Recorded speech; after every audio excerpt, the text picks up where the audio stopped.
In this video, I'm going to share with you guys exactly how much our videography business made in the last year since we started pursuing this full-time from the start of 2022. Hey guys, my name's Jono. I'm a former lawyer turned full-time photographer, filmmaker, and at the end of 2021, I quit a high-paying, stable 9-to-5 job in the corporate world to pursue a videography business with my best friend, Jason. What started as a little side hustle that we worked on after work and on the weekends has now turned into what I would say a fully fledged business that has allowed me to quit my 9-to-5 job and Jason to finish law school without needing to go into a job and pursue this creative entrepreneurship path full time. Now for the figures that we're going to be sharing with you in this video, because we're based in Australia, we're going to be using the period from 1 July 2022 to 30 June 2023, which is the first full financial year where we started actually working on the business full time. Before I get into the numbers, I just want to make a quick disclaimer.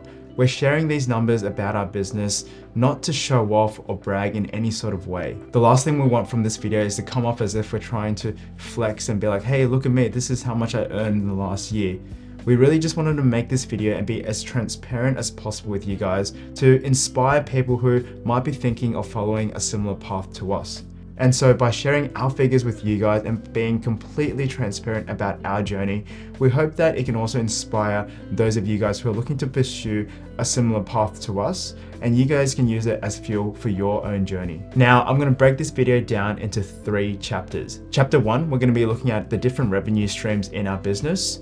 Chapter 2, we're going to be looking at the expenses of our business. And Chapter 3, we're just going to go over some key learnings. So with that being said, let's get right into it. Chapter 1. Income streams. So our primary and most significant income stream comes from our commercial work. And this basically just refers to any sort of photography and videography work that we do for any business or brand. This type of work primarily consists of 4 different types of projects that we do. So the first type of sort of commercial video projects that we do are corporate brand videos. This is a video that essentially sums up a business or a brand in 2 minutes or less. The main purpose of this type of video is to really convey 4 key messages. Number 1 is the specific problem or the pain point that the business or the brand is solving for their customers. Number 2 is the unique solution that the business is able to provide to its customers. And number 3 is sort of what are the unique selling points of this business? Why should a customer work with them as opposed to one of their competitors? And what is the desired outcome that their customers are looking for when they're working with this type of business? And this would typically be the first type of video that a business will purchase if they've never invested money into videos before. The second type of commercial video project that we do quite often are testimonial videos. This is essentially a story piece on a past customer where we sort of interview them and get a bit of insight into what their experience was working with the business and how that business helped them essentially achieve the desired result that they were looking for. So the third type of commercial video project that we do are event highlight videos. So much work goes into preparing for an event, and events are a great way for businesses and brands to get their name out there and to engage with their customers. And so by creating a recap video of the event, you're essentially taking that in-person experience and putting it online so that you can further engage with the people who attended the event and also give the people who weren't able to attend a taste of what the event was like and hopefully attract more people to come in the future. And number 4 are video retainers. In the financial year 2022 to 2023, we managed to actually close our first retainer deal, which was a 6-month deal where the client paid us $2,500 per month over a 6-month period for us to produce a certain amount of videos each month. So that came out to be a $15,000 deal in total. In addition to videos, we also added photography as an additional add-on to our projects. Let's say it's a corporate video project or a testimonial project where sort of you have the talent, lighting, location all set up and you're doing videos. You may as well also do photos at the same time. It's more cost efficient for the client and they're able to get more bang for their buck. So in total, from the 4 different types of commercial video projects that I just mentioned, we made a total of $146,504 in the last financial year. Moving on to the next income stream, which is weddings. For the wedding side of our business, we're also able to offer photo and video because there's 2 of us. So I'm in charge of the photography side of things and Jason's in charge of the videography side of things. Most of the weddings that we shoot, we do both photos and the videos, but there are also couples throughout the year who get us for just photography only or just videography only. Depending on what the couples book us for and how many hours of coverage that they want, our packages range from $2,500 to about $7,500. However, most of the couples that booked us in the last year, I would say fall into the $5,500 to $6,500 range. In terms of payment, we do a 50% deposit upfront, and then the remaining 50% balance is due 1 week before the wedding date. And so our total income from weddings from the past year is calculated by adding up all the 50% deposits that we took from the weddings that we booked in the last year, plus the 50% remaining balances that we collected from the weddings that we also shot in the last year. From weddings, we made a total of $104,134. Moving on to our third income stream, which is real estate videos. Although this technically could have been included under commercial work, we decided to separate this out because we actually made the decision at the end of 2022 to stop doing real estate videos. So all the income from this type of work was mainly generated from the period July 2022 to about December 2022. When we started our videography business, this was actually probably the most common type of video that we would do. We would work with a few real estate agents in our local area. So every time they would get a new listing, they would call us up to do a walkthrough video of the property that they could then use to advertise it. And I'd say most of the real estate video projects that we did ranged from $350 to about $750, depending on the size of the property and how many times we needed to go out there to grab footage. However, as I mentioned earlier, we actually made the decision at the end of 2022 to stop doing real estate videos and to instead focus our efforts on doing more larger scale commercial projects and also weddings. Coming back to the figures, in the financial year 2022 to 2023, we made a total of $12,879 from doing real estate videos.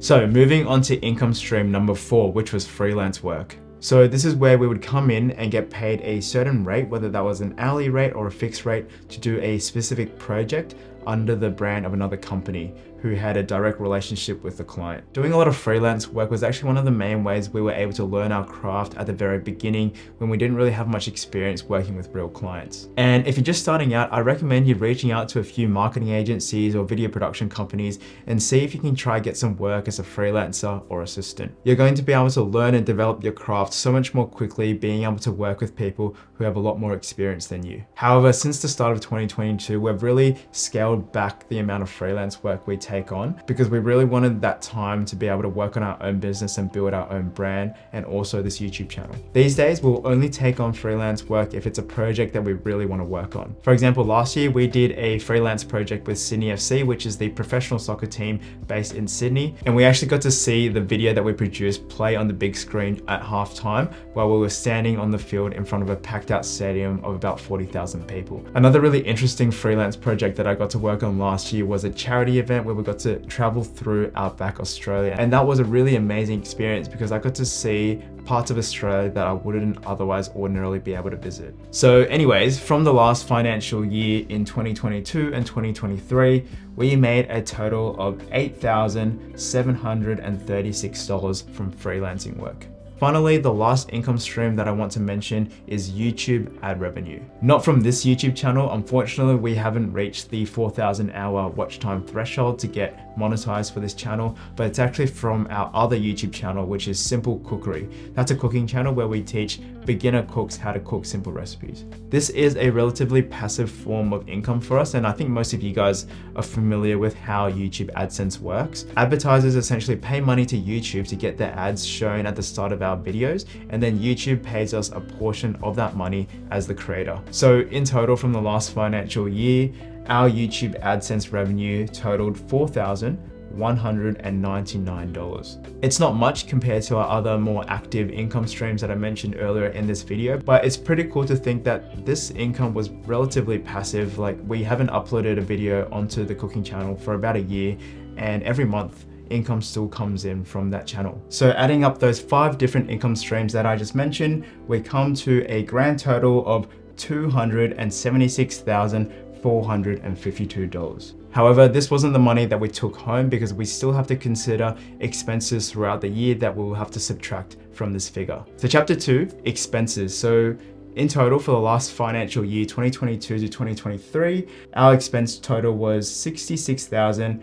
$598.19. This was spread across a few different categories across our business, but for this section, I'm just gonna mention the 4 biggest ones that I think you guys should focus on. So the first category of expenses is advertising, where we spent a total of $9,590. So this advertising money was primarily spent in 3 ways. Number 1 is in-person networking. We are a part of a business networking group called BNI, where a group of business owners will meet up every week with the intention of trying to grow each other's business by referring work to one another. This form of advertising is primarily the way that we get most of our corporate projects. The next 2 advertising expenses relate to our wedding photography and videography side of our business. So that is a monthly subscription to a wedding vendor portal called Easy Weddings. It's an Australian site that essentially contains listings from all sorts of different types of wedding vendors, including venues, florists, photographers, videographers, decorators, etc. The third type of advertising that we do is Facebook and Instagram ads for our wedding photography and videography business. We only started running ads from April, May this year, so it's a relatively new form of advertising that we've only just recently implemented into our business. So the next category of expenses in our business were contractors, where we spent a total of $13,895. So this is similar to the freelance work arrangement that I mentioned earlier in this video, except this time we are the video production company that's hiring other freelancers to come in and do projects for us. So we'll have the direct relationship with the client and we'll bring in someone to come help us on the project. And you might be wondering, Jono, you spent close to $14,000 last year on contractors. Couldn't you have just filmed those projects yourself and kept that money in your own pocket? And the answer is yes, we could have filmed a lot of those projects ourselves and pocketed the money, except we see that cost as more of an investment into our business to grow a trusted network of freelancers who we can bring in to help us with our projects and grow our business going forward. Okay, so the third type of expense, and the one that you're probably the most excited about, is gear. So in the financial year 2022-2023, we spent a total of $5,087.19 on gear. It's actually not too much when you compare it to all of our other expense categories, and that's because we actually acquired a lot of the gear that we use in our business in the first 2 years when we were building it up as a side hustle. In those first 2 years, I was still working as a full-time lawyer and Jason was in law school. So we didn't really need to sort of rely on the income from our business to sustain our lifestyle. So we were able to reinvest a lot of our earnings in that first 2 years to acquire the gear that we needed when we went full-time into our business. So the money that we spent on gear throughout the year was more so for more miscellaneous pieces of equipment that we needed throughout the year. Finally, the last expense category is education, coming in at $14,883. So this was spent across a combination of online courses such as Eric Thane's Cinema Mastery, the Real Deal Strategist Club, Ross Welch's Perspective Academy, as well as a business coaching community that we are a part of in Sydney. As you can see, we actually invest a sizable chunk of money into continuing education. And I would say this has been one of the primary reasons we've even managed to reach up to this point in our journey so far. We started this journey in 2019 in our early 20s with no prior business knowledge and no camera skills. And university practically taught us zero on how to actually run a business. So everything that we know up to this point that has allowed us to build a business with the revenue figure that I just mentioned earlier in the video has all come down to self-education. I always come back to the saying, formal education will make you a living, but self-education will make you a fortune. Most people think that their learning stops when they graduate from uni, but in actual fact, that's actually just the very beginning. And so when you minus this expense total from our gross revenue figure that I mentioned in the previous part of the video, we get a total net profit of $209,853.81. You know, for our first full year in business, I'd say that's not too shabby if you ask me. 6 figures, can't complain. I remember back in 2019 when we first started doing this, we got paid $50 to photograph someone's birthday party. And I remember going back home and telling my mom, like, look, we actually earned this $50 with our own sort of effort. Like, we didn't need a boss or an organization to earn this money. Like, we purely just went out and earned this money ourselves. And I just thought that was the coolest thing. Like, that was like, it's like that moment when you earn your first dollar in your business.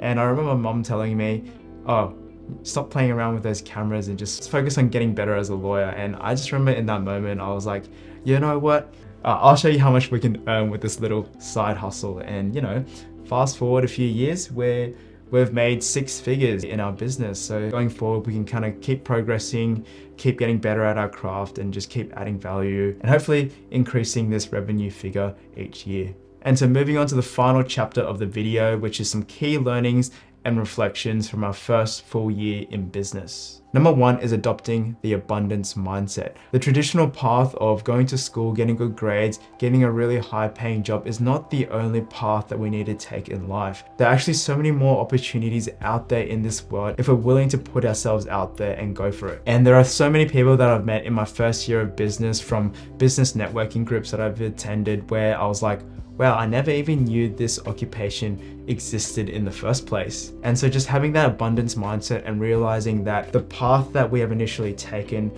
may not actually be the only path we have to follow in life. There's actually so many more options and opportunities out there in the world if we're willing to just open ourselves up to them. The second key learning is that overnight success is a fallacy. I want you guys watching this video and looking over our revenue figures for our first full year in business to remember that we actually started this as a side hustle back at the start of 2022. So we're actually working on this for 2 years as a side hustle every night after work and on the weekends, grinding and hustling before even transitioning into this full time. So this definitely wasn't a story of, oh, we just decided to quit our full-time jobs, leave our legal careers, and just do this creative entrepreneurship full-time for the first year and suddenly get 6 figures. This was not one of those stories. And number 3 is the concept of the 80-20 rule. And it's a concept that explains the phenomenon where essentially 80% of your output will actually come from a 20%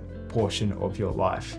And for us in our business, when you look at our revenue figures, you'll realize that 80% or even more of our revenue streams actually comes from 2 main sources, which is commercial projects and weddings. And in our first full year of business, we definitely felt very confused as to what things we needed to focus on because we'd never done it before. And so sometimes we felt very lost as to what we needed to do every day. But now when we kind of sort of take a high level look at our business and realize, okay, these are the 2 streams of revenue that are bringing in the most income for our business. So we need to actually focus more of the 80% of our effort onto these 2 things. And learning this rule has really helped us gain a lot more clarity into the direction of our business and how we operate as creative entrepreneurs on a daily basis. And once again, guys, thank you so much for watching. I hope you guys found some value from this video and from the transparency behind the figures that we shared in this video. Hopefully you guys can use it as inspiration to pave your own path because we definitely found a lot of inspiration watching similar types of videos when we got started on this journey. If you guys found any value from this video, make sure you give it a like, subscribe down below, hit that notification bell button to get notified every time we post a new video. We make videos about filmmaking, self-development, and business. We also have an email newsletter, link in the description box down below if you're also interested. Thank you guys, and that's it from me. I'll see you in the next one. Bye-bye.